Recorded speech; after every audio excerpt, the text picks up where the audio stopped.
باباګان زما خواسي هر څوک چې اولاد لري د شا له خوا یې وپلټي چې دا چا سره ګرځي د دې دوست څوک دی اوس خو ابتدایي حالات دي داسې وخت به راسي چې بیا به ته و مرګ ته اماده یې خدای به بیا نسي اصلاح کولی اوس لنده لښته ده پر یوه خوا یې راکلکه جوړېږي اوس نازک شاخ دی یو ګزار غواړي ختم سمیږي لیکن دا کله چې شاخ ریښې یې وکړلې هر ریښه یې د شاخلې په شان شوه سره وغوړېدل بیا دا نه په یو نه په دوه نه په درې ګزار باندې دا سمیږي دا به یا له مخه منځه وړې ختموې به او یا به ورته ګورې ورته ژاړې به اولاد دا رقم دی دغه اولاد په اول سر کې راوګرځوئ د حقې لارې ته راوګرځوئ د بد ملګري سره راوګرځوه اوس یو لنده نشته د راګرځي لیکن که ده ریښې یې وکړلې د ده تنه غټه شول بیا چې ته راګرځې دا به دې تور وریښته در سپین کړي او بیا به دې هېڅ په وس نه وژلی به یې نه سې د بیخې به یې نه سې کښلی هلته به ورته ژاړې ټوله شپه او ورځ به په خپل ځای کې د الله ته شکایت کوي د دغه ناسالي اولاد فریاد به الله ته کوي لهذا خپل اولادونه سم کوي موږ خو اولادونه راوړو نور یې موږ پر دې نه یو چې هر رقم لویېږي هغه پروا نه لري په دې کې زموږ پښتانه بالکل د صفر سره برابر دي د اولاد پر تربیه کې تاسو وګورئ خلک د اولاد سره کم تربیه کوي د اولاد پر تربیه باندې تاسو تاریخ وګورئ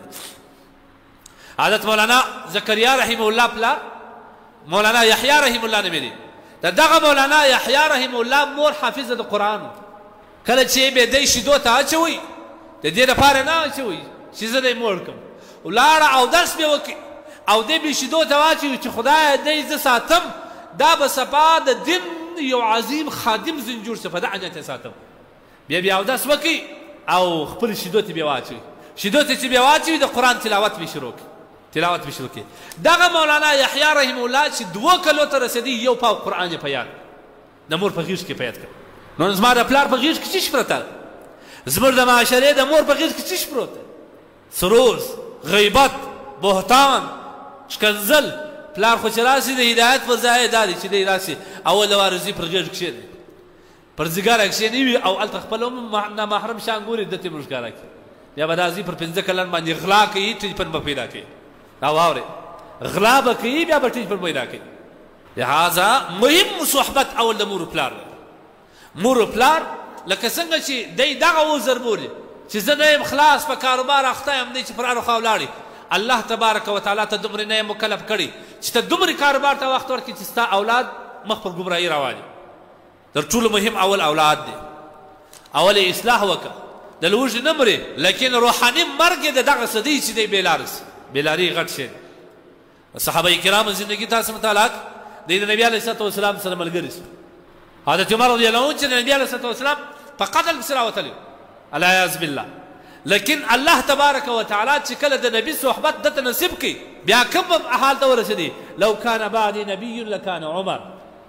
که زما وروسته نبي راکلی عمر به وایي کوم عمر چې د رسول الله صلی الله علیه وسلم په قتل پسې راوتلی لیکن هغه چې د رسول الله صلی الله علیه وسلم برګرتیاوې اختیار کړل کوم حال ته ورسېدي د الله جل جلاله رسول د ده په باره کې وایي که زما وروسته نبي راکلی نو حضرت عمر به نبي وایي نو معلومه خبره شوه چې نیک صحبت چې کوم دی دا ډیر مهم دی هغوی صحابو همیشه دا فکر درلود د بد صحبت څخه به ځان ساتئ